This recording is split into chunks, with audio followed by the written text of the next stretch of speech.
नमस्कार. आज आपण 10वीच्या मुलांनी आपला पेपर कसा सोडवावा या संदर्भात मार्गदर्शन करणार आहोत. प्रत्येक विद्यार्थ्यांच्या आयुष्यात 10वीचं वर्ष हे अत्यंत महत्त्वाचं वर्ष असतं. आपल्या जीवनाला एक नवी दिशा, एक नवं वळण देणारं हे वर्ष असतं. इंग्रजीमध्ये आपण त्याला turning point of the life असं म्हणतो. हे turning point in the life म्हणजे जीवनाचं परिवर्तन करणारा क्षण असा जो उल्लेख केला जातो तो खराच आहे. कारण या वर्षातूनच आपल्याला योग्य दिशा मिळते, अभ्यास करण्याची सवय लागते. आपण कोणती शाखा निवडली पाहिजे, आर्ट्स, कॉमर्स, सायन्स.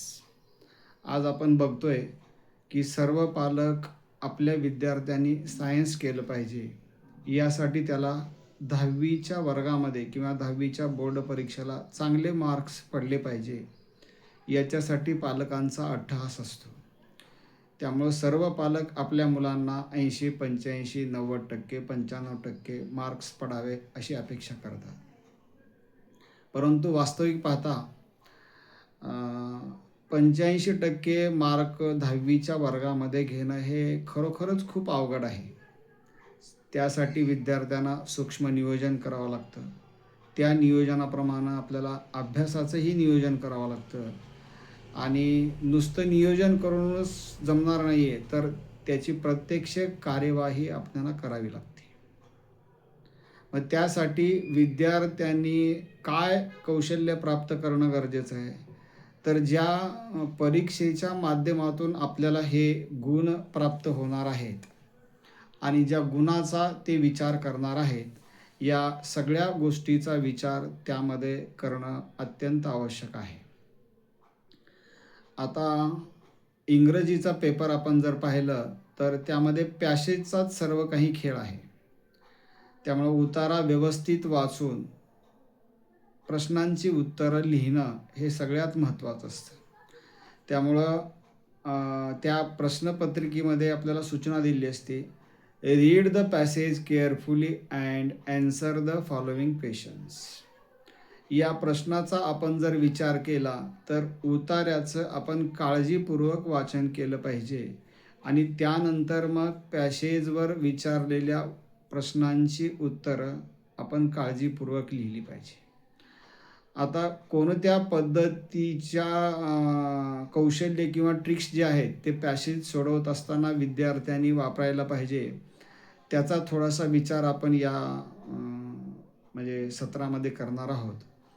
तर विद्यार्थ्यांनी सुरुवातीला लक्षात ठेवणं गरजेचं आहे की पॅसेज वाचण्यापूर्वी पॅसेजवर जे काही प्रश्न विचारले आहेत, फिल इन द ब्लँक्स असेल, ट्रू फॉल्स असेल किंवा कंप्लीट द डायग्राम असेल किंवा कंप्लीट द फॉलोइंग टेबल असेल किंवा write the information about the character असेल, अशा प्रकारचा प्रश्न जेव्हा A2 मध्ये विचारला जातो, म्हणजेच त्या पॅसेजवरची सर्व प्रश्न अत्यंत शांत चित्ताने आणि काळजीपूर्वक आपण वाचली पाहिजे. A2 मध्ये नेमकं काय विचारलं आहे, A2 मध्ये काय आहे, A1 मध्ये काय आहे, A3 मध्ये डिस्क्रायबिंग वर्ड्स जर विचारले असतील तर ह्या डिस्क्रायबिंग वर्ड्सचा विचार आपल्याला उतारा वाचत असताना करावा लागतो. आणि A4चा जो हा प्रश्न आहे, आपल्याला A4चा जो प्रश्न आहे तो व्याकरणावर आधारित असणार आहे. त्यामुळं व्याकरणाचा पण आपल्याला त्यामध्ये विचार करावा लागतो आणि व्याकरणाची कौशल्य आपल्याला प्राप्त करावी लागतात. मग जेव्हा A1 मध्ये ट्रू फॉल्स विचारलं जातं तेव्हा ती वाक्य आपण काळजीपूर्वक वाचल्यानंतर जेव्हा आपण प्रत्यक्ष उतारा वाचायला लागतो आणि उतार्यामध्ये या प्रश्नांची उत्तरं शोधायला लागतो, तेव्हा ते जे आलेलं वाक्य आहे, ट्रू फॉल्स आलेलं वाक्य म्हणजे प्रश्नामध्ये दिलेलं वाक्य आणि उतार्यामध्ये आलेलं वाक्य, त्याचा आपण थोडासा विचार केला पाहिजे आणि त्याला पेन्सिलनं अधोरेखित करता येतं का याचाही विचार आपण त्या पॅसेज वाचताना करावा लागतो. आता हे आपण पक्कं लक्षात ठेवणं गरजेचं आहे की आपल्याला परीक्षेमध्ये म्हणजे बोर्डाच्या परीक्षेमध्ये पेन्सिलनं प्रत्यक्ष उतार्यावर आपल्याला अधोरेखित करता येत नाही आहे. परंतु आपण सराव करत असताना प्रश्नपत्रिका वर्गातली असेल, ट्युशनमधली असेल सोडवत असताना थोडं अधोरेखित करण्याची सवय आपण लावली पाहिजे, की जेणेकरून आपल्याला प्रश्नाचं उत्तर अचूक शोधता येईल. आणि शक्यतो प्रश्न वाचत असताना आपण त्याचा अर्थ काय आहे, तो अर्थही समजून घेण्याचा प्रयत्न केला पाहिजे. आणि प्रश्नाचा अर्थ जर आपल्याला समजला, तर अधिक अचूकपणे आपल्याला त्या प्रश्नाचं उत्तर लिहिता येतं. या गोष्टीचा किंवा या पद्धतीचा विचार आपण इंग्रजीचा उतारा सोडवत असताना करायचा आहे.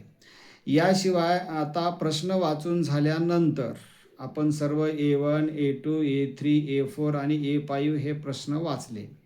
त्यानंतर आता आपण उतारा वाचायला प्रारंभ करतोय आणि साधारणपणे दिलेला जो उतारा आहे परीक्षेमधला आलेला तो सीन आहे.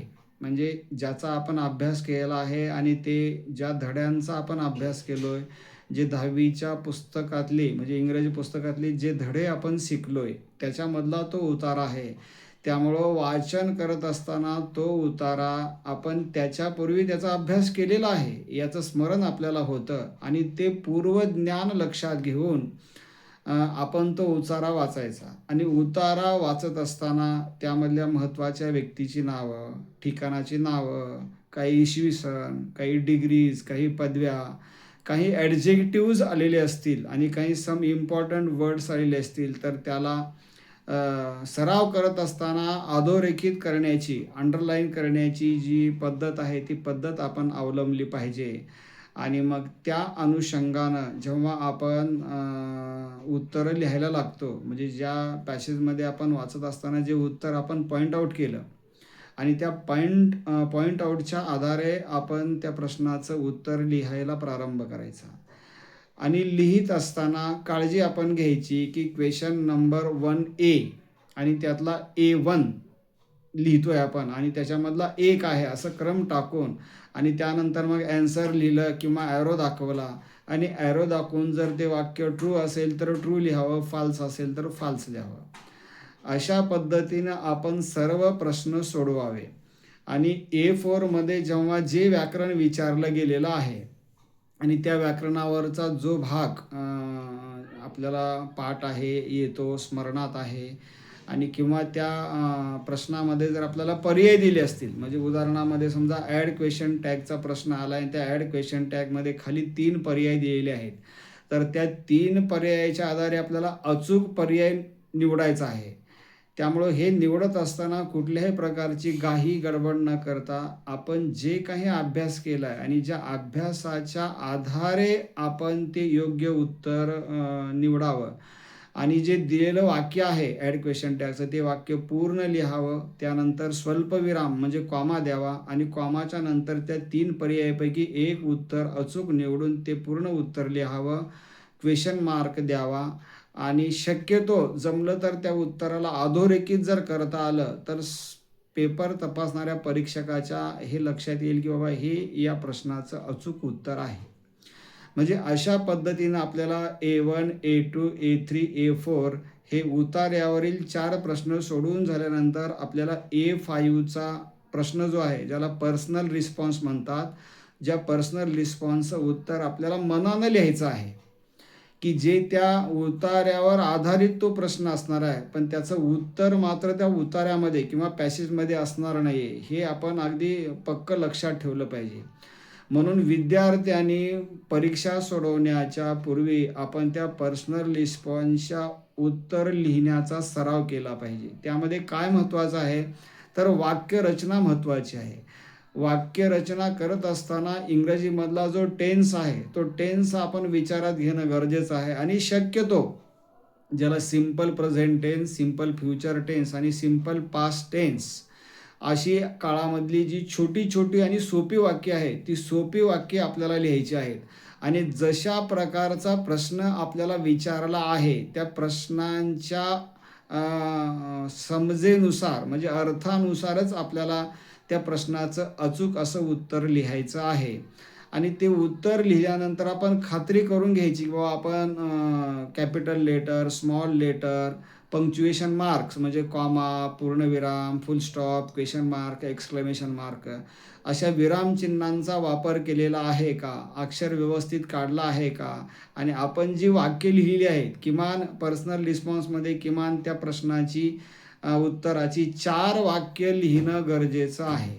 अशा प्रकारे सर्व A1, A2, A3, A4, A5 हे प्रश्न सोडवून झाल्यानंतर आपण एकदा त्याची टॅली, एकदा मूल्यांकन करणं गरजेचं आहे, किंवा आपण जे काही ह्या प्रश्नाची उत्तरं लिहिली आहेत, जी उत्तरं लिहिली आहेत ती अचूक आहेत का, योग्य आहेत का, याची एकदा पाहणी करायची आहे. आणि मग त्यानंतर मग तो पूर्ण पेपर सरांकडं द्यायचा आहे. अशा शांत चित्तवृत्तीने काही गडबड न करता आपण तो जो उतारा आहे तो उतारा सोडवला पाहिजे.